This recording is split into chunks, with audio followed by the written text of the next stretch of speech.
Trying to keep the waves pushing away. Apply that pressure in towards the tier 2 turret.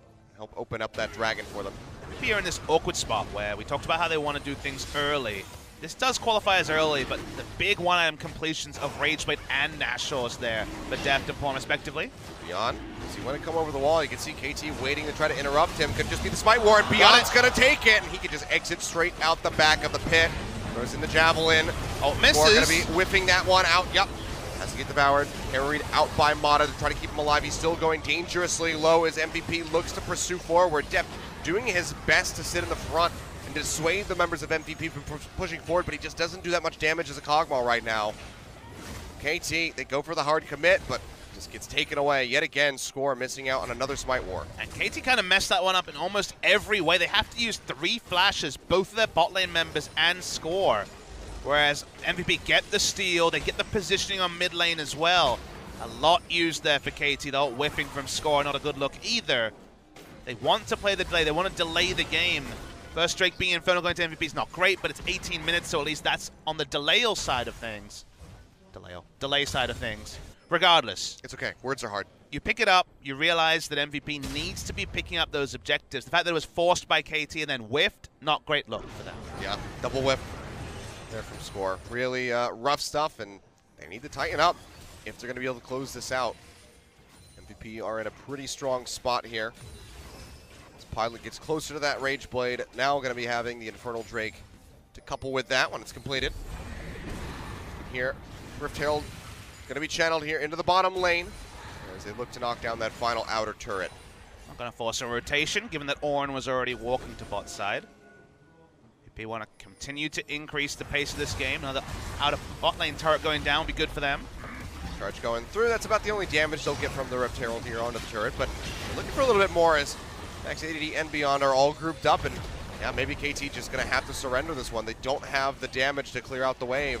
So final outer turret, or no, not final, but the bottom outer turret, still have the mid lane one standing there for MVP as they tie it up 2-2 in that regard. I think that sort of play style of running it down bot or top lane pre-20 minutes very useful against KT, because KT almost never make the same sort of play themselves. You see it a lot from Ambition and the side of KSV, but KT much prefer the full court press, so playing 3 lanes at once. So smart timing there, like you say. While there were 2 members, Ornn and Sejuani could only do so much. Extra objective to MVP. Around a 3,000 gold lead for them. Certainly in a good spot.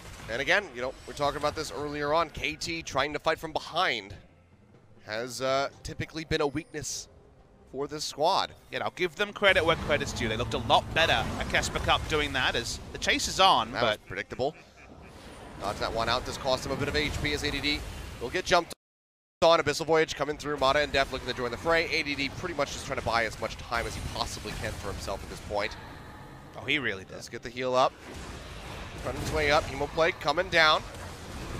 There's no way out of this one for the most part, but down at least inner make it more difficult for KT. Slow coming through as he goes into the pool. Value He'll get taken down. It's going to be Smeb snatching up the kill at the end of the day, but I mean, kind of expected one.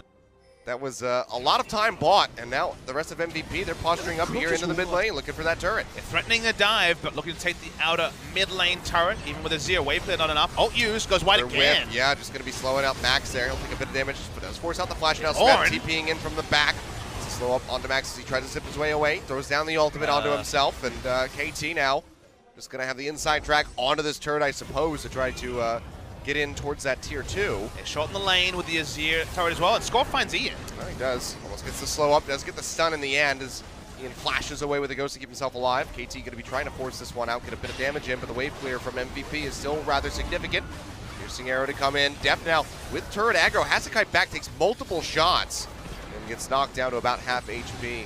Low mana as well for him, so it seems like KT are just going to have to abandon the fight. And the micro decisions there from KT compared to something like Smeb's overextension in game 1 were much better. Just rushing down mid, able to make the lane much shorter by putting down the sand turret and get a lot of chunk onto the inner mid lane turret there. So smart moves from KT means they trade up in terms of turret damage, which is great from them, and Pawn also finds the latitude to go top lane and keep pushing. Yeah, I mean, the calls are good. I think that the biggest concern here is just it's another whiffed ultimate from Score. Can't seem to land these. It's always going straight in between the members of MVP. Sometimes when you're playing, even on solo queue, but certainly in competitive play, if things don't go your way once, twice, and you can feel the whole weight of expectation come crashing on you. Score's been around longer than any. He's our only player whose tenure began the first ever OGN tournament in January of 2012. But his mechanics so far this season have been demonstrably weaker. That's something for him to work upon, because it's just not the top standard we expect from Score. Certainly not. Smeb yet again, just looking to keep trading with ADD. Take him low. Doesn't have the backup from his team this time around. They'll be fine to just keep going back and forth over CSing. AT just trying to work their way into the river here, clear out this vision from MVP and lay down some of their own. Trying to get deep vision. For now, that's pretty impossible. Score would have to walk forwards with Tom Kent shadowing him, and you can see that Score and Smarter weren't playing together as Smeb found himself caught out. Well, that distraction, drawing everyone down to potentially pick off the Ornn, does open up for that turret to be taken by Pawn in the end. So all 3 outer turrets there for KT. Take those away, and they have that inner one in mid, also pretty significantly weakened. Forge God going through, lockdown in on the Max. He's got the ult rolling on himself. Seems like it's going to be KT just abandoning the kill attempt. Bomb's coming down, doesn't get the second one for the stun. MVP just trying to poke out and dissuade KT from pushing further. Yeah, KT really wants to play 2 lanes this game because MVP, because they've opted into Nidalee, don't really have a face checker. Vladimir may be that person, but they don't have a tank support either. So they can't put down vision. Their Baron battles are really weak, and that's why every time they face check, someone kind of has to flash away if you do see someone like the Cogmore there. Yeah, and that's just going to keep costing him as the game goes longer and longer. So Pilot now without the flash could cost him, the opportunity at getting a lockdown with the Chain of Corruption or the chance to get away. Just waiting for the Devour to come off cooldown. They'll take a little bit of damage. Mata still not playing around, just goes immediately for the flash as soon as that Javelin gets connected. And Malzahar Javelin, as I almost said. Malzahar was coming in with Ghost. So right read there for Mata. MVP, it's such an interesting tussle here when it comes to vision around Baron, because KT, if they're in formation, MVP kind of has to hang back. All they can do is poke and hope they get chunk on a low health member. If they're in the wrong formation, then deep vision goes down, the Baron gets taken, and then MVP's comp falls apart. So you feel like the first team to pick up the Baron, if it's KT, it may even ice the game. But if it's MVP, it's to start to kind of march towards actually being able to push into the KT base. Well, they're trying to double this right here as Score and Pawn just go straight in onto the Baron. It's completely in the dark, and they have the rest of the squad kind of showing, but the Baron does so much damage. You can see Score getting chunked out. They need support here. Missile Voyage will come through. Now the full commit coming in. But with Pawn and Score already so low, there's going to be some very swift kills getting picked up here by MVP. And they can't find a way to get the hard commit onto the carries of MVP. Because MVP will not hard commit. Notice there's no flash Hemoplagues here. Everyone is playing around their maximum auto attack range, and therefore you've got Azir and Cogmore, the strongest champions, or among the strongest champions in the game, at doing damage to people coming to you. Frustrated because when W's down, Cogmore can't auto-attack anyone. Azir's Sand Soldiers are never in the right spot because there's so much mobility from Cillian, Vladimir, everyone else. They're turning on to Smeb. Yeah, he's walking in all by himself. He's going to go low. He's going to get locked up from the bombs, and he is just going to get taken out of the fight. Max comes up with the kill. No Plague there on to Pawn. Does take away a little bit of HP, but now suddenly MVP, they're the ones that have the advantage going in for this Baron. That massive AoE, that knockup from the Call to Forge God has been eliminated. Smeb, he's out of the fight for another 35 seconds. They're going to try a 4v5 here, KT, playing around max ranges. Skull wants to pay back and maybe have to do a steal. 3,000 on the Baron. It's going low. Baron going low. Score coming in, tries to get it away, but yet again, Beyond is going to be the one winning the 50-50 Baron. Pawn, Malefic Vision's ticking away. Voidling's on his heels, has to just run out of there. And MVP, they were able to take multiple turrets without the Baron. Now they have it, and they have it on all 5 members. MVP might be able to close out this game, Papa Smithy. Their psychological game is really working against KT Roaster. Smeb walked up and thought, hey, I got the Ornn buffed Abyssal Mask. I'm very, very tanky. Warmox couldn't even use his Locket during the majority of that. He barely looked tanky in that. But he also was face-checking into 5 with no backup, with no Tom Kench next to him. kind of unnecessarily because they're frustrated. They're not getting the fights they want because MVP are playing smart with a very execution-heavy comp. One person gets in melee range of Kog'Maw Azir. They die in half a second. No one's doing that. Everyone's playing their role. Feels like one person's having a brain explosion every 5 to 10 minutes for KT in these high-pressure moments. They reset again, but this time MVP with Baron. Def trying to clear out these minions here in the mid lane. Just a run away though, because spears and bombs await him if he sticks around. As well as that Nether Grasp, which is already back off cooldown. In the meantime, ADD just going to go ahead and add another Cloud Drake to the inventory. The arsenal of MVP. Back up win condition now as well. Yep. 3 Drake buffs. Elder on the way. And like you say, could have just all of that true damage burn coming through fairly shortly once that Elder Dragon becomes available. 7,500 gold in the lead at this point. MVP looking to add more to the pot as they go ahead and knock down this last inner turret. Now, once you get to the inhibitor turret, the area does get narrower. That 5v5 fight does start to become required if you're MVP. 8,000 gold up, Achilles, so compositionally down perhaps, but gold and Baron buff working for them. But now at least, not feeling brazen enough to force anything under turret. It's good damage there onto ADD. No other minion wave's going to be aiding them. They're just playing down one lane here, MVP. Not usually the way you want to do with a comp like this, but they're trying. Yeah, they're just trying to force this one out. ADD doesn't have flash to just go completely Rambo, but if he did, he might consider just trying to force flashes or force people away from the turret. I mean, he might just have to wait for the moment here from Pawn to go in for that massive Emperor's Divide if he can pull off the Shuri and the Shuffle. Isolate somebody like Pawn, or Pilot rather, take him out. Pawn doesn't really want to isolate himself. No. He at least has a Zonius for that, and a Banshees. So if he does go in for the Shuri and Shuffle, he'll be alright. Def just gone very single target, you'll notice. Did not go for the Hurricane, went for... Yeah, Rapid Fire Cannon.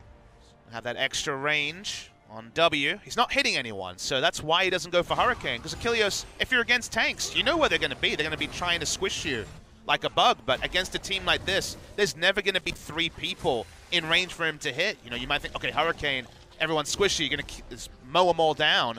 But he's just not hitting anyone, so he needs the extra range to even poke, let alone kill somebody. Working towards that 6th item when he can. For now, just still sitting there with the Targans. Might just be Infinity Edge, but it might have to be something like a Guardian Angel. We know it's not going to be QSS. GA, we know anything about Bloodthirster, something like that to help him stay in the fight for a longer period of time. Trying to siege up here. Put out those R's where he can. The nice thing, at least for KT, is that even with the Baron-empowered minions, they can still clean out the waves rather quickly. Now the Baron expired. Yeah, Baron expired. They didn't lose a inhibitor. That's definitely the nice thing for KT. Yeah, but it's just one turret and the dragon that got picked up, but they still have to be concerned. Surrendered all of the map, which is kind of the problem there. So the next Baron is looking more and more straightforward for MVP to take. Credit to MVP. This is definitely by far their best game they've played so far this season at the 4th time of asking.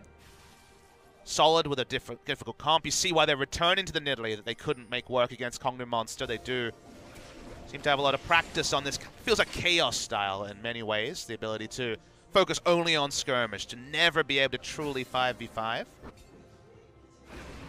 Can't really call it a poke comp when Vladimir may poke melee champions in lane, but otherwise it's hard committing. Mountain of gold on said Vladimir. 2,500 gold ahead of his opponent. So now, though, what is going to be the next move for MVP is kind of the question. You know, even with the Baron buff, they weren't able to siege up and get in onto those inhib turrets. Did they just wait for another Baron or wait for that Elder Dragon and allow for KT to farm in the meantime?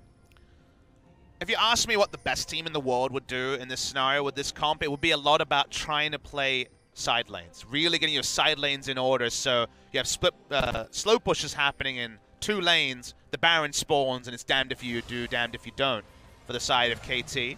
MVP haven't been a great team at playing their side lanes ever. That's never been a strength of their play. Their preparation for games never really led to that. So I think for them, it's just a lot about playing around, trying to find picks.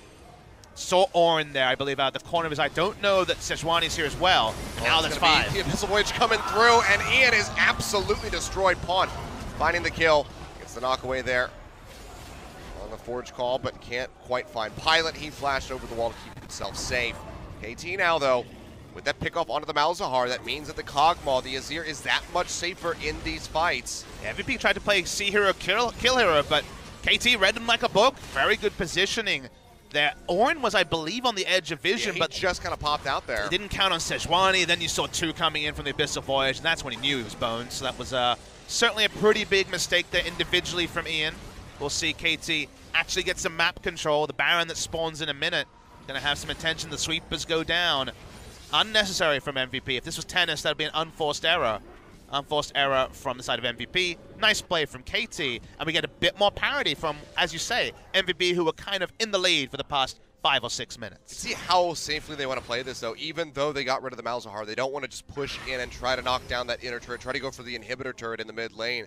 They still don't want to get ahead of themselves. They know that there is a lot of deadly power on the side of MVP with Pilot and Max, especially still alive in the fight, can completely deny any pickoffs that KT get and help turn those fights around. So they just go ahead, they kite back, clear out the waves, and get prepped for this Baron that's going to be spawning in 15 seconds. And they've definitely got the double whammy or the 1-2 punch of the scaling teamfight comp and Ornn giving them basically a 7th item, you know, an extra 5,000 gold worth of stats coming through with the upgrades. See upgraded Zonias and the cheaper upgraded Redemption coming through on the side of Tahm Kench. I don't believe Death actually has an item that can be upgraded yet. Yeah, I don't think so. Infinity Edge will definitely be the one I'm thinking of Needs for to 80s. get rid of the Relic Shield there. You definitely hold on to Relic Shield till you have a full item. Oh yeah, you don't want to just buy it for a component. If you're wanting it at home, you definitely don't swap BF's sword for Relic Shield. You wait for the full item because you get so much value from the shield. Trying for another Force. Yep, looking for the redirect, gets the pop up there. On to Beyond, he takes a little bit of damage, goes golden with the Zonias. Keeps himself alive. In the meantime, ADD just trying to poke out here from the side, goes into the Sanguine Pool, which means that the ultimate there from Score is not going to connect. Ultimates being tossed out here and there. Overall, it's just KT just trying to poke out MVP, weaken them enough so they have enough time to go over to that Baron and absolutely melt it. With this Azir and this Kog'Maw at this stage in the game, they will destroy it in a matter of seconds. Yeah, the duo attempt by the Azir would certainly be a lot more successful in this case, but you see KT just sitting under the turret while they have Score and Azir clear out the Scuttle Crab and get control as Deft playing around the edges. Of course, does have the W available to bow there. Damage there, yep, the bomb's coming through as well. Poking him down, but staying in the fight. But now, you know, it's basically a choice. Do you want to go for the Elder Dragon or do you want to go for the Baron? In this context, given the 3 stacks for MVP, KT taking away the Elder might be the best play. No, there's going to be less preparation around it, but it is pretty low value for them. It's more of a denial, like you say, than a real win, but a denial's a denial. They're trying to do this out, but the Spooky Ghost Beyond coming through here. is going to scout this out. Yeah, they're going to see it. They see how low it's going. Beyond. It seems like they're just going to go ahead and maybe surrender this one. They're going to run to Baron. Yeah, he's calling out the ultimate to try to interrupt this. That's going to be the Elder Dragon finished. It is straight on Baron. Yeah, they're starting it up. They're going to get this probably too fast. They do plenty of damage as well. Yeah, 6,000 HP ready to go. Baron going low and Score just not in the pit. That will be the takeaway there from MVP, but can they make it out with their lives? Smith pushing forward, looking for AD. sees a group team. Tries to find the lockdown onto the Vladimir, but cannot get it, so just going to be an exchange of the objectives there. KT, they get the denial on the Elder Drake, but with no stacks, they're not really getting that much benefit from it. I mean, it was a good read from the side of MVP. They knew, okay, we could contest, but why contest when we're guaranteed a Baron that is of higher value than KT's Elder Dragon? Longer duration, no buffs for KT to get more true damage on it or extra effective stats from the lack of Drakes they'd picked up. So it's really big here from MVP. That's the smart move. That's just basically getting a steak dinner when the enemy gets just, you know, a piece of sushi. At the end of the day, they've ended up getting more power, more bang for their buck, and that means that now, once again, KT will have to have the game delayed.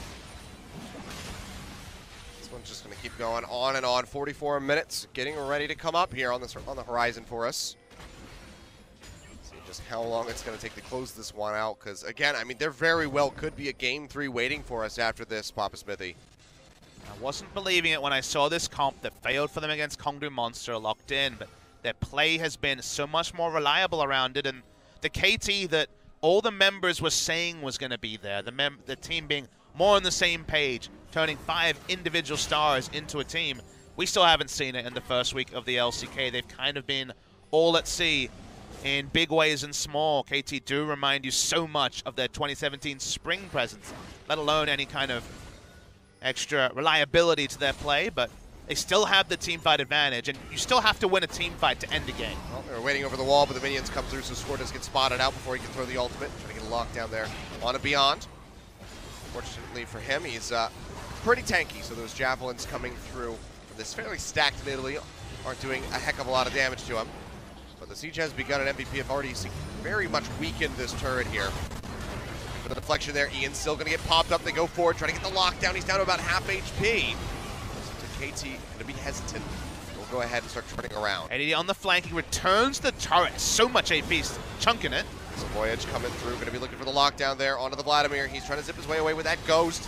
Gets very low. Ultimate coming through from Deft. One more hit would do it, but he just can't quite get in range. ADD will walk away with his life. Some minions on the turret top side as well. They back away. No punishment to the side of MVP. Rinse and repeat possible, but not with the Baron buff. About 50 seconds left on that, so won't get their waves in order. Could have been the pivotal moment in the game, but we slow down. Deft has gone very low damage. He's actually finished the Mormal Mortius last, focusing on magic resist, basically saying, at some point in this game, I'm going to be sitting and taking damage, but outputting more than they can take, and hopefully Pawn can do the hard work as well.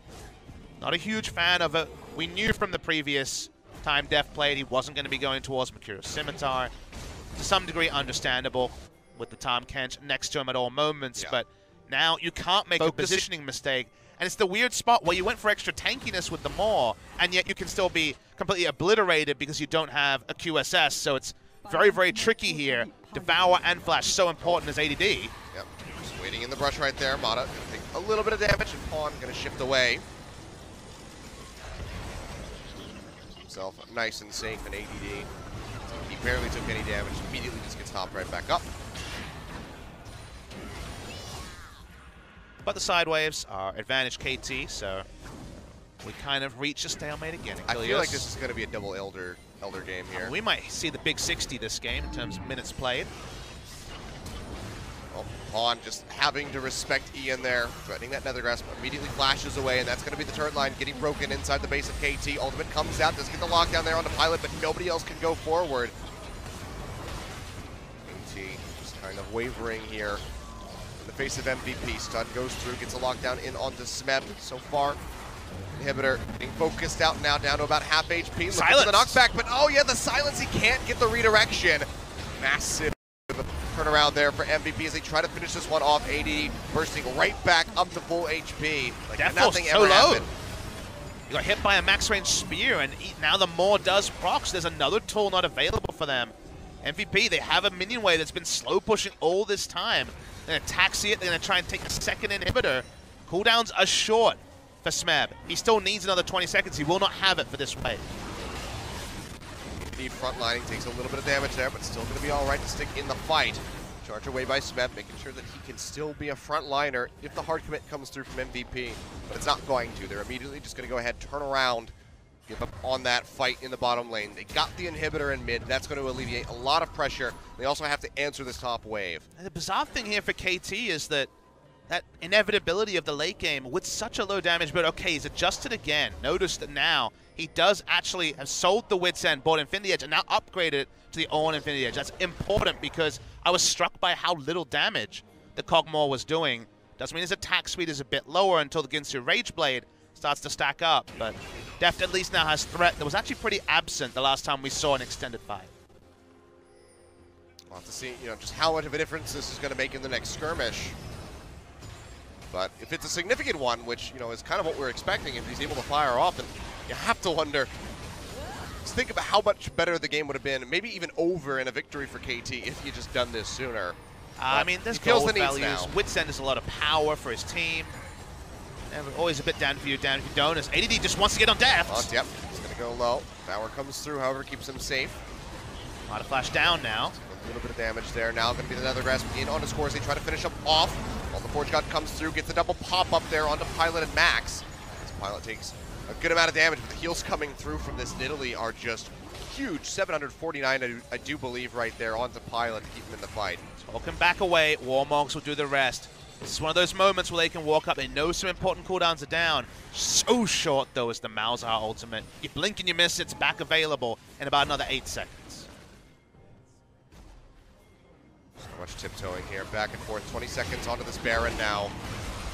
KT would love to at least get a pick off onto somebody. But the heals coming through. The Zilean ultimate there to just ensure that they stay alive. When was the last time so difficult? Pawn was even in range to damage someone? He's been kited this entire game. He like gets like one soldier hit in and then they're out of range again. Or he moves up, gets hit by a spear, and has to exit the fight. Yeah, throws down the turret, but that is going to be taken down very swiftly. As Pilot just opens up with the auto attacks. They finish that one off. Team of Plague almost off cooldown. About another few seconds for that one.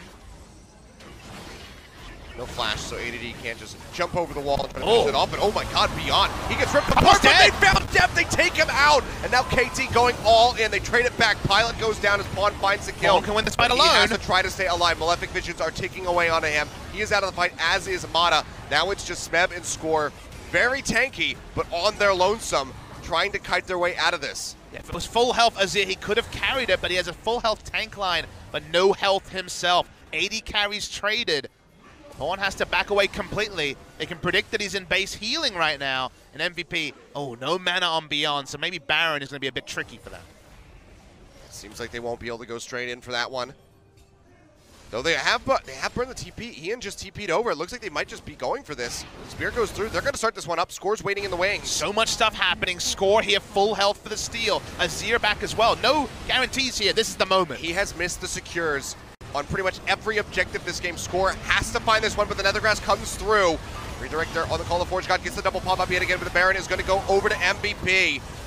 For the kills, haven't found any luck yet. Pawn trying to just fire with his hand soldiers over this wall, trying to get onto somebody like Beyond to take them out. He just can't get in range, and Smeb gets absolutely chunked down. Bottom inner turret goes down. The minions start to focus. Great use of the ultimate there from Ian, guaranteeing that there'll be no smite contest. Not even a chance for him to fail. Just completely zoned away. No 80 carries always makes these scenarios so different. You want to give the advantage to the consistent damage dealer. That consistent damage dealer is Azir. But for once, Azir is being kited and outranged at every moment because no one is walking in to the Sand Soldiers. Everyone is kiting them. I mean, I don't think we've really seen Pawn go for a massive Emperor's Divide play this entire game. He just hasn't had the opportunity, and he knows that if he goes in, he'll probably die before he can even use the Zonias, which I think he just sold. He's varying up his items. He could have considered actually going for something different here. He's going to go for maximum AP. Chain Eruptions comes through, doesn't get that second proc to lock down the remaining members of the KT that were in the range. This may also give him Zonia's back. That might have actually been a cooldown move. I didn't quite miss it there, but sometimes selling and reselling and Ornn items have different properties. I know that if you have an Ornn Lock of the Iron Solari, you can stack it with a normal Lock of the Iron Solari. There's little things there, but assume it was for the cooldown as now Elder Dragon started. Second one of the game, remember. It is KT here on the left, MVP on the right. Both of them going to be doing a massive amount of damage. Score, can he do it? This is like his 5th try this game to try to get the steal away. Nethergrass available yet again as the Elder Dragon starts to get the reset. Pop-ups coming through, looks for it, and he finally takes it away. Now the ultimate straight in, gets the lockdown. Zilean ultimate there to bring back Beyond, but he has got to get out of dodge, jumps over the wall. Pawn just flashes forward, he wants to keep fighting. The hits coming through from depth as he's trying to knock him down with the artillery. Beyond still looks like he's going to be elusive enough to stay alive, but now Pawn going forward, gets the Emperor's Divide, tries to pin them into the wall, goes golden, tries to stay in the fight, but he's going to get taken out. They actually turn this one around. Pilot comes up with the kill in onto Smeb, and now Pawn's been taken out, but Steph, he comes in, he's going monster mode with the Cogmaw, a double kill immediately coming through, now healing all the way back up, just about the full HP, and Beyond and Max are stranded in the lane. Just an insane passage of plays. Azir flashed all the way over just to close the distance to do damage. Flashed in for Depth, who flashes in again, eventually going to get Beyond. Zilean was actually just trying to slow down the push of the minions. Now going for a long run. The Yakety Sax in full display here at Achilleos. And yet, because they've delayed so much time, you see the pings, but KT are not super fast. What can they get from this? I don't know if they can end the game. The death timers are so long, I mean, it's 13 seconds here on ADD. He'll offer up a significant amount of wave clear. 30 seconds on Ian, another 30 on Pilot.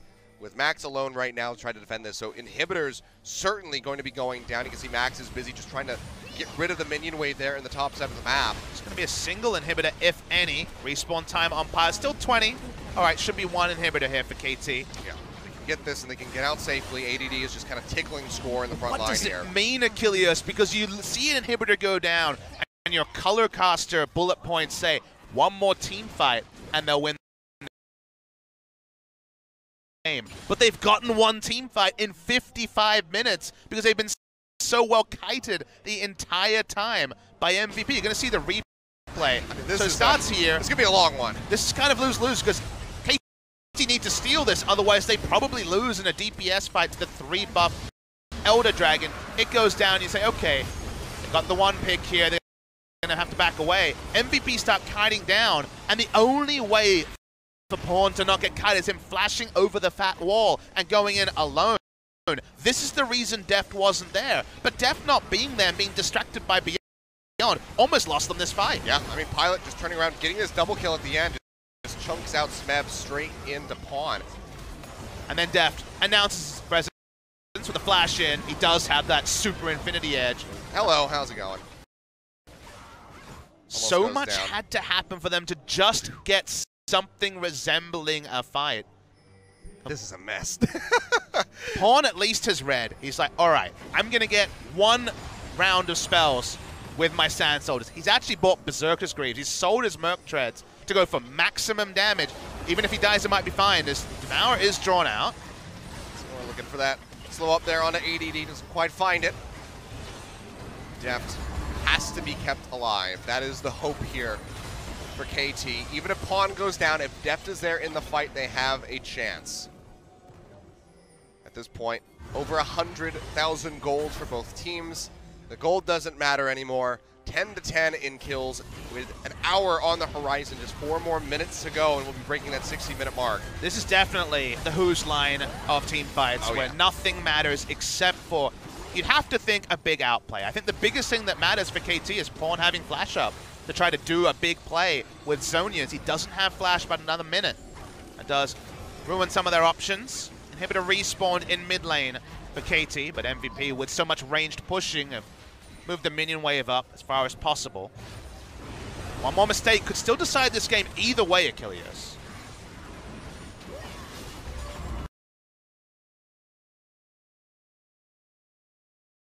Pushing back in here to the jungle. Red buff trying to be handed off, but not quite going to happen. We'll be the smite away there from score to make sure that they can take it. As we have a minute and 10 seconds left on the clock before that Baron comes up. We'll go ahead and flash it. I was actually just looking it up myself. What was the longest game time of last season? And that's going to be it right there. KT, of course, involved. Oh, we're beating it for sure. 59-54. And it took them 55 minutes to get one team fight. There's no way in hell that we don't exceed that. It's going to take at least 10% of 55 minutes for them to find the second one. So. Yeah. And the awkward thing is everyone's like, you know what? I could use my summoner spells back up for the next fight, which will decide the game, and that adds extra minutes. Ugh, just insanity. Even with Orin upgraded items, it doesn't matter in the late game fights because they're not really fights. Yeah. Basically, it feels like MVP are the boxer with like the fleetest footwork possible, just darting in and out, never actually presenting themselves to be hit. And KT have the knockout punch, but they can just never hit MVP. Surreal. Surreal stuff here. Still don't know what the turning point will be. To me, it's going to be a single individual mistake that will really decide this game. Trinity Force on Kog'Maw. It's just to help him close the distance with the Rage passing. Well, here we go, straight down the mid lane. They're pushing down into the bottom side. Trying to work that one away from the base with that Zerat portal. Baron completely blacked out here for KT at the moment. Throw down the one scrying orb, but it's going to be taken out immediately. And MVP, they're just going to open up in onto this Baron. Deft gets them vision with the R. Forge God coming through, pops up two, takes a little bit of HP away from Beyond. That books up. Okay. Spits off Deft, keeps him alive. ADD goes forward, he just gets chunked out. The heals start to come through. Nethergrass thrown down by Ian. The shield comes out, but he's still going to get taken down. Pawn finds the kill, now goes in. Emperor's Divide comes through. Max in the back line, who'll get taken out. A double kill over to Pawn here to start off the fight. Pilot answers one in on to score. No smite available for KT, which means they might not go for the Baron, even with the man advantage. We all back away after what looked like on first glance would be the deciding fight. They do have Warmogs here on multiple members. They're going to return to it. They don't know ADD is still there. Beyond's going to be here. Pawn He's and going Def to can show. die to one rotation from Vlad. See the piercing arrow there onto Def does chunk him out. This Def is has to so open up on the Baron risky. just to get healed back up. Pawn is still so low. All the Forge God comes through yet again. They get the pop up in onto Pilot. Can they finish him off? Pawn goes for it. Def is there with the damage, and they do finish him off. Beyond trying to get the hits there onto the Azir. Does get him in the end, but pays for it with his own life. And now with no smite, just the Vladimir, they would have to, they would get the Baron, but they're going straight into the base. Finish off that inhibitor yet again. KT. Just shy of 60 minutes. I don't think we're quite going to break the record here, Papa Smithy. Yeah, Vladimir Wave is going to at least buy time, but you're right, the game should end here. KT finally do it after Pawn was the biggest man in 2 fights in a row. He knew his role, maximize his damage, get into the backline. He does it. Game ends at 59-54, and KT Rolster were made to expend so much blood, sweat, and tears just to get over the line. They do it, but what a game. Absolutely insane. 59-54, previous record. So close to that one right there. An insane game, Papa Smithy. But with the telecom war on the horizon, this is certainly not the form that KT wanted to find themselves in. And apparently we did just beat the record by 2 seconds, was told by Joel. Always hard to tell when we get the cutaway there on the final screen. So we have beaten it for 2017. KT's new head coach will have to do some work, because at the end of the day, I don't think we will see a game like this in the telecom war. We will not see KT draft into such a split push focused team comp. It'll probably be more standard. But when they were taken out of their comfort zone, when they drafted full into 5v5 and was spent 55 minutes craving a fight, KT didn't have a lot of options. Not often in the late game do you have these sort of scenarios happen. They didn't necessarily cover themselves in glory. Smem made a lot of mistakes in the first 30 minutes when it came to positioning. They get over the line, but you kind of have to leave this one at one side. Use your next 4 days to really train some of the bigger mistakes, because to me, the last 30 minutes of this game aren't the sort of thing you VOD review if you're KT for the next series. You VOD review all the mistakes in positioning in the early game where they could have really stuck the landing instead of letting the game extend. Because by the time we got to here, there were so many fights, and to me, Pawn was the really big star. He needed to get in there. So many Azirs can play passively. You think of Azir Kog'Maw as a duo, and you say, yeah, Azir stands next to Kog'Maw, pushes people away, and Kog'Maw will kill everyone. Kog'Maw could never get near anyone. Pawn had to be Superman. He was to end this game, and KT just about do it. Right at the moment when they needed him. Finally shows up with that massive Emperor's Divide. Final pick there from Smeb, of course, helping out. And just guaranteed kills. He accepted that he was going to die here, but it's an acceptable loss when his death is for the victory of his team. For the greater good. From there, Abyssal Voyage to close that distance. Got to be feeling pretty good about it. Pawn's got a smile on his face. Maybe he has an idea that perhaps he might be winning that MVP award here for game number 2. But that is the 2-0 at the end of the day. MVP suffering another loss. Going to be moving to a -4 scoreline. But KT, a lot of work to be done. That's going to be one hell of a long VOD review session for these guys as they take a look back at this game in advance of their huge, huge match on Wednesday. I mean, the frustration is the fundamentals that we were calling for in 2017 spring clearly are still not there a year and a bit on, with a new head coach, with potentially other supporting members around. We're still seeing the same KT Rolster, and we know that story. It goes so far until it doesn't. It doesn't actually get over the hurdle. The KT we have seen this week is not the KT Rolster that wins LCK. It just will not happen. And they really need to keep seasoning. They need to keep working and building, because there were a lot of frustrations in Game 2. But again, to me, the greatest frustration was not the match timer, but the fact that those early macro decisions, Smeb getting caught, other small mistakes are still happening so much later than they should be. Well, MVP, they still look a bit disappointed, but honestly, after that performance, there's clearly an advance here for these guys. They made me a believer of this insane skirmish comp. It's something that they have really only shown. Kingzone failed with a very similar draft to this, you'll remember, when they were running Vlad top. There's still things to work with here. Maybe it's a misread in the meta, because this comp is so hard to pull off, and even in a game like this, they weren't actually able to pick up the victory. But whatever they train themselves on next, I hope they can play it with as much skill as Pawn did in this particular game. Yep. Really Great ending to the game. When the game is there to be won, we trust Faker. But after that, who do we trust?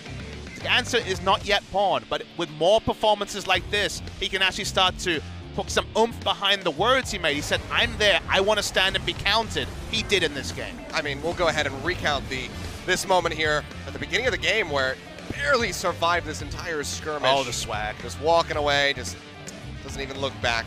And that's only top 3 in terms of swag moments. Some of the late game team fights have to be up there as well. Even the itemization choices. Seems like every mid laner that goes Zonias will upgrade the Zonias because you think, more AP and armor. You know, I'm straddling the line. I love the fact that at some point he said, wait, these fights aren't working because I need to be in there hard carrying them. Bought the super death cap, went in with the Berserker Greaves, accepted the fact that his KDA might go down, but the game would be won. Some great last few fights from Paul. Yep.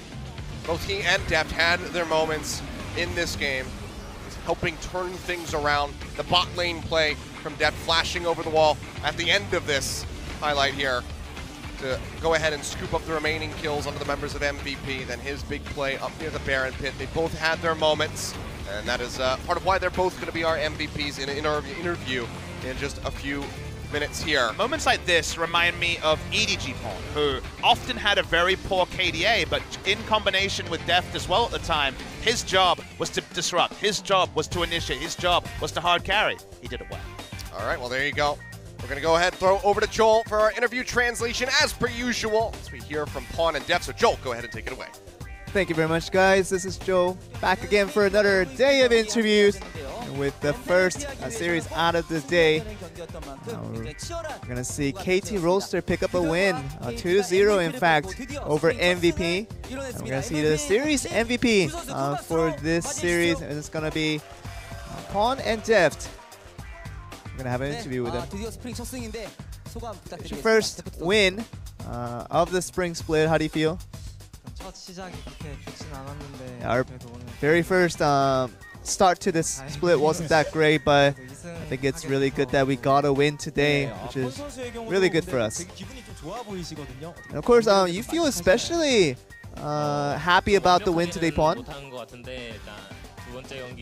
I think the first game I was very disappointed in myself, and I wanted to play better in the second game, and with the Azir that I got, I was very happy with my performance. And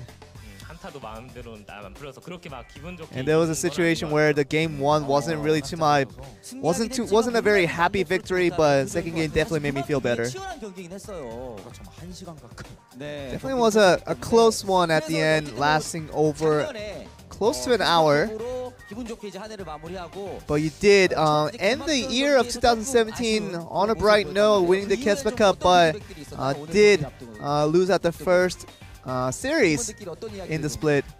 What was the transition between those two events?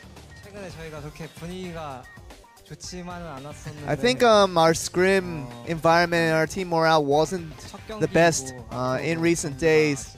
I think the first series did reflect that, where you know, our performance wasn't on top and conditions wasn't on top either. So those things really did affect our play, and I'm glad we picked it up a little bit in this second series. And of course, a lot of people do still say that KT should be a strong team, but what do you want to say to that right now? And I think it's right now that, you know, it's a confidence issue that we always have to try to bring back up for ourselves. And in game 1, you did get the MVP with that Varus, but you picked that out in the ban pick phase with such confidence. Where did you come from that? And Varus is a very good, viable pick to blind pick, regardless of who your opponent ADC might be. And it's something that I'm always comfortable with, and I was comfortable this time again to pick it. And of course, starting from the laning phase, and also to the continuing team fights, you showed a pretty good performance, and we're going to see an example of that in this highlight. In the mid lane, picking out the highlight. It was really a tough situation for the Varus to put in the damage here.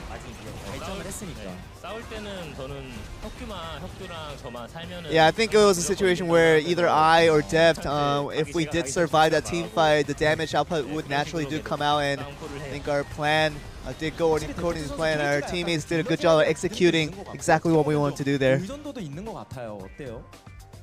원딜 입장에서 제가 좀 있는 것 같아요. I think feeling pretty confident as well. That took a long time for Def to say, but a lot of quirky, funny scenes throughout this series. And there was a situation where Smeb did try to catch out a very slim HP enemy that he had. And it was a miscommunication within our team, and half of the team wanted to say back off and let's just wait for the next one, and half the team wanted to say go forward with it. And I think Smeb didn't get the communication incorrectly and made that mistake. What was the communication between that time?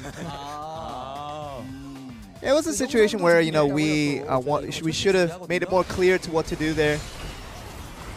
외부에서 좀 그런 얘기가 있긴 해요. 어떻게 보면 스맵 선수가 중간중간 좀 실수가 많다. And people do say that Smeb does make these minuscule errors that turn out to be big effect. 드디어 본 거예요? Yeah, I actually didn't know this happened. I actually just saw it. Yeah, of course we saw it in the actual play, but didn't know from that perspective it looked like that. 알겠습니다. 더 이상 저희가 뭐 묻진 않을게요. 그리고 이제 이 세트 같은 경우는 Game 2 though, and it was really a back and forth DPS game where, you know, each opponents and each sides were really putting out all the damage. It could have been a game of inches that made all the difference. Yeah, there was a situation where the Zillion came in pretty aggressively there, and I think we could have played it a little bit better, and I think we tried to be a little bit more cautious, but didn't work out in certain occasions. And of course, playing the Kog'Maw in Game 2, you must have felt a lot of responsibility to put in a lot of damage with that champion.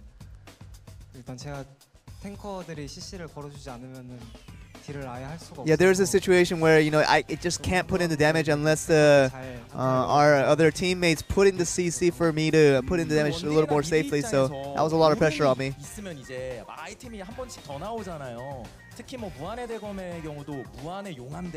And of course, having the Ornn gets you in your team does get you an upgraded item. For example, the IE, having it upgraded to a better version. And Dev, did you feel any difference in upgrading those items, including the Infinity Edge?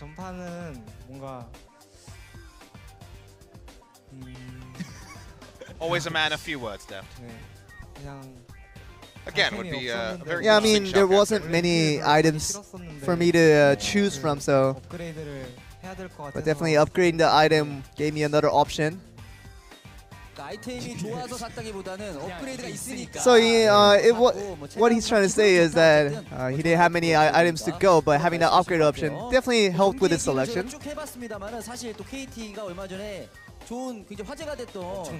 And of course, we do have to talk about out of the game factor, and where you did participate in the national passing of the torch for the next event that's coming up in Korea. Yeah, it was very interesting because so many people came over to watch us, and being in front of that large crowd was very interesting. Yeah, it seemed like we were holding it for a long time, but we were holding it for about 3 minutes each per player. And it did seem like a long event, but it did end pretty quickly for us. But I think the best part was that so many people were around and gave me a new experience on that kind of issue.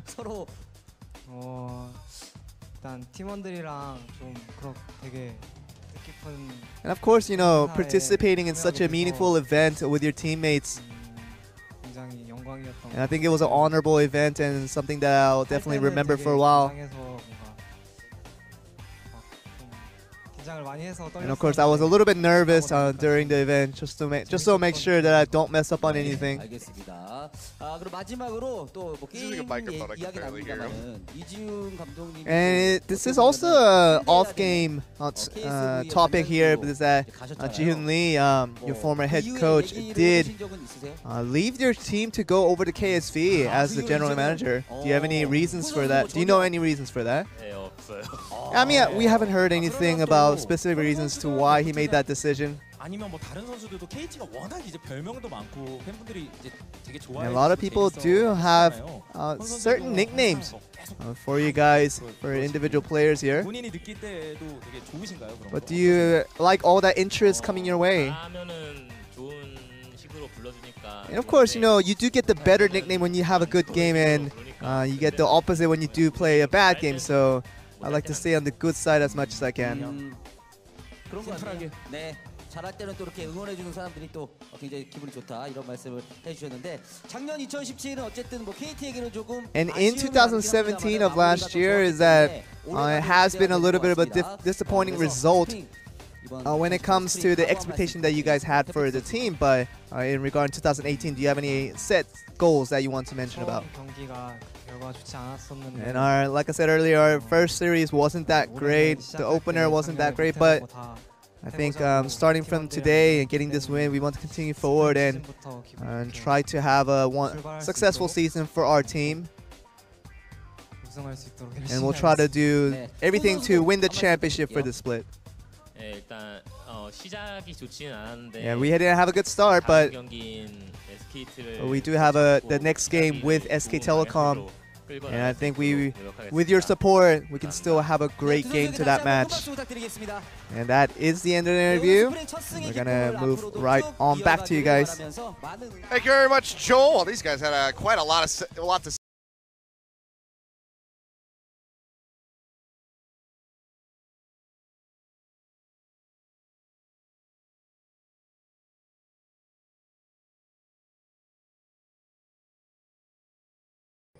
Trying to keep the waves pushing away.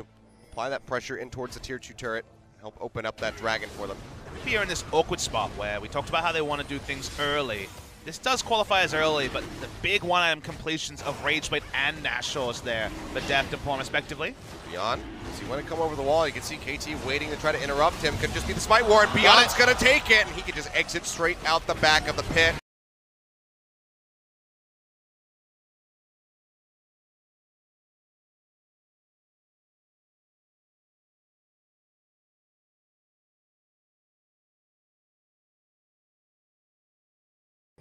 Trying to keep the waves pushing away. Apply that pressure in towards the tier 2 turret. Help open up that dragon for them. Here in this awkward spot where we talked about how they want to do things early. This does qualify as early, but the big one-item completions of Rageblade and Nashor's there for Deft and Pawn respectively. Beyond, as he went to come over the wall, you can see KT waiting to try to interrupt him. Could just be the Smite Ward. Beyond's going to take it, and he can just exit straight out the back of the pit. Throws in the Javelin. Oh, misses. We're going to be whiffing that one out. Yep. Has to get devoured. Carried out by Mata to try to keep him alive. He's still going dangerously low as MVP looks to pursue forward. Deft doing his best to sit in the front and dissuade the members of MVP from pushing forward, but he just doesn't do that much damage as a Cogmaw right now. KT, they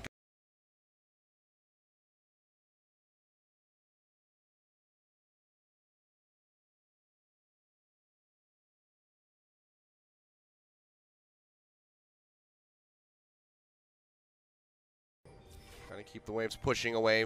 Apply that pressure in towards the tier 2 turret. Help open up that dragon for them.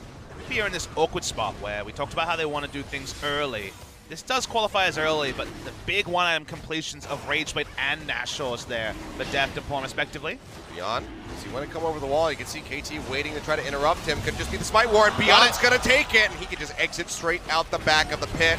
Throws in the Javelin. Oh, misses. We're going to be whiffing that one out. Yep. Has to get devoured. Carried out by Mata to try to keep him alive. He's still going dangerously low as MVP looks to pursue forward. Deft doing his best to sit in the front and dissuade the members of MVP from pushing forward, but he just doesn't do that much damage as a Cogmaw right now.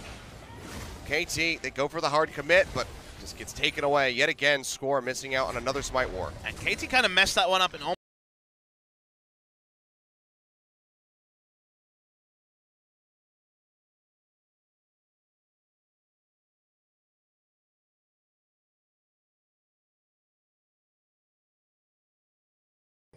trying to keep the waves pushing away. Apply that pressure in towards the tier 2 turret. Help open up that dragon for them. MVP are in this awkward spot where we talked about how they want to do things early. This does qualify as early, but the big one-item completions of Rageblade and Nashor's there for Deft and Pawn respectively. Beyond, does he want to come over the wall? You can see KT waiting to try to interrupt him. Could just be the Smite War, and Beyond's going to take it, and he can just exit straight out the back of the pit. Throws in the Javelin.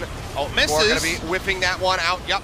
Has to get devoured. Carried out by Mata to try to keep him alive. He's still going dangerously low as MVP looks to pursue forward. Deft doing his best to sit in the front and dissuade the members of MVP from pushing forward, but he just doesn't do that much damage as a Cogmaw right now.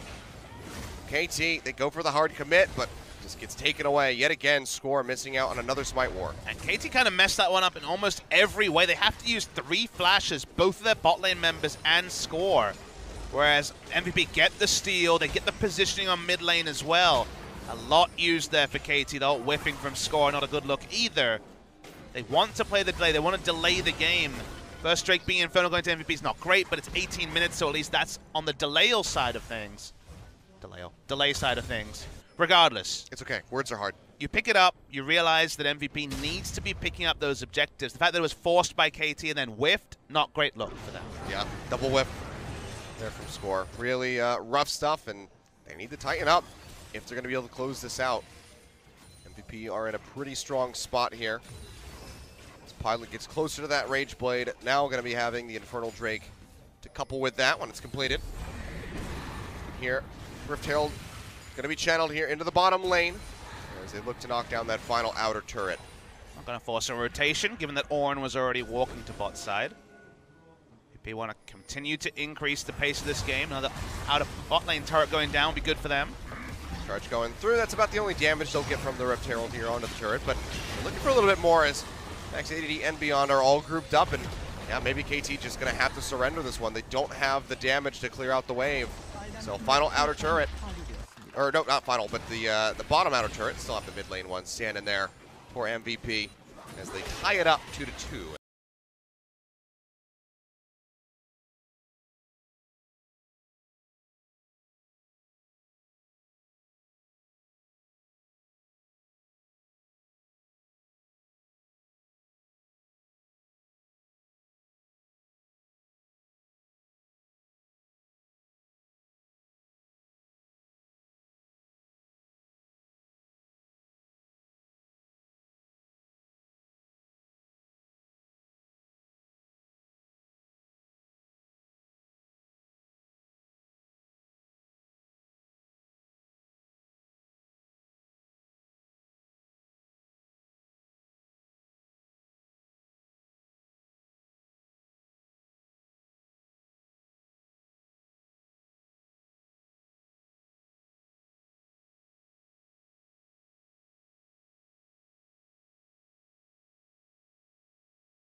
them 55 minutes to get one team There's fight. no way in hell that we don't exceed that.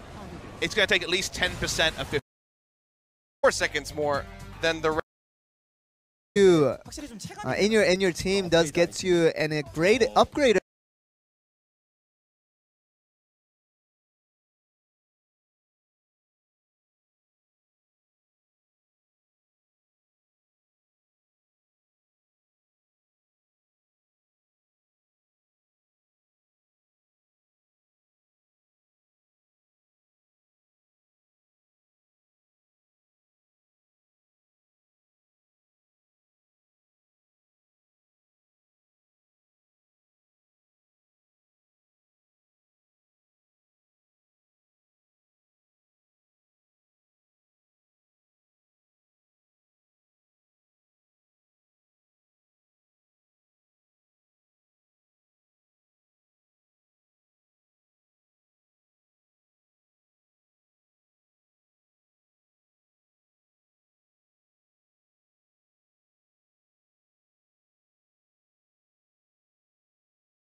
야, 안 나와줘 왜?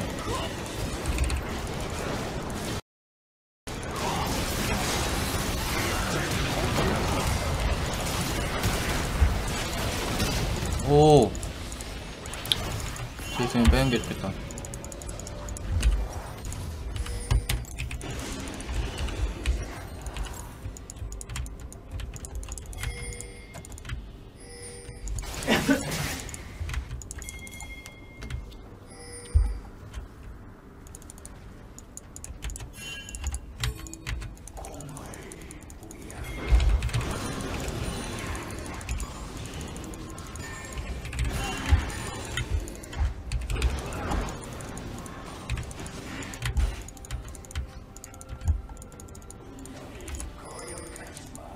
뭐야?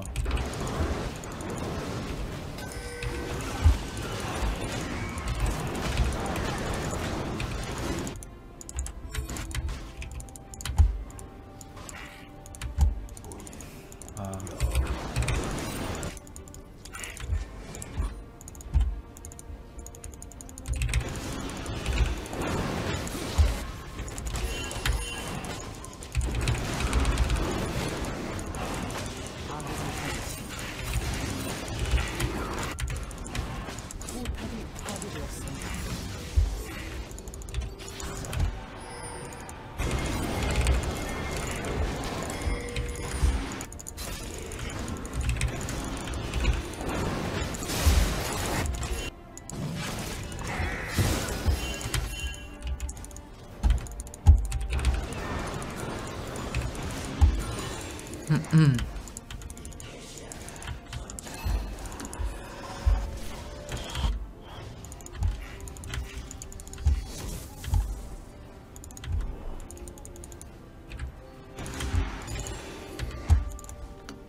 어떻게 이길 수가 없네 이거.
없는데.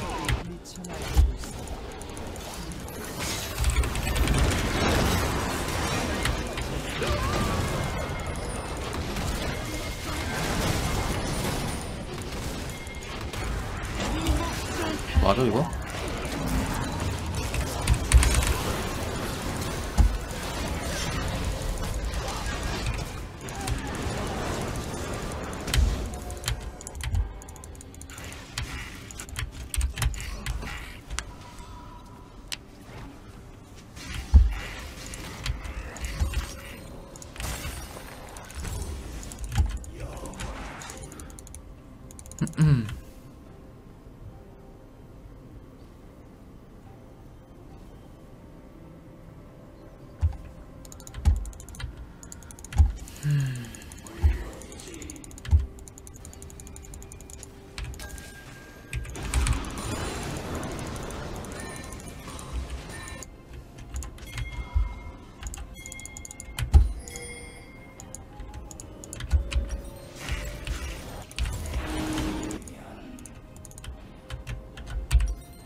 까비.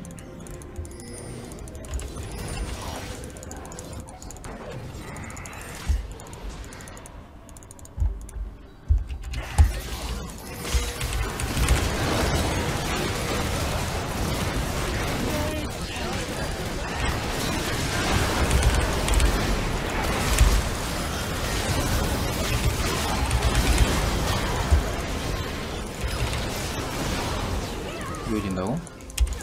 이게 나밖에 안 나는 거 같냐 또 어제?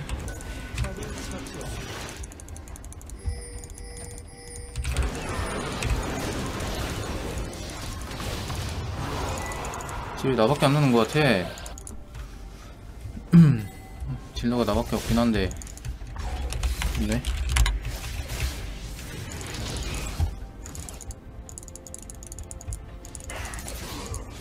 막나? 못 먹잖아.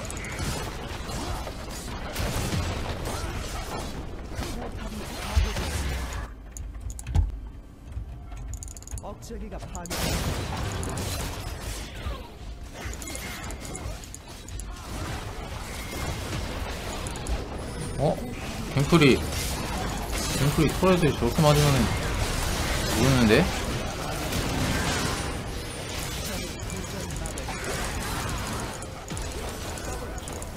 갱플 안 잡았어.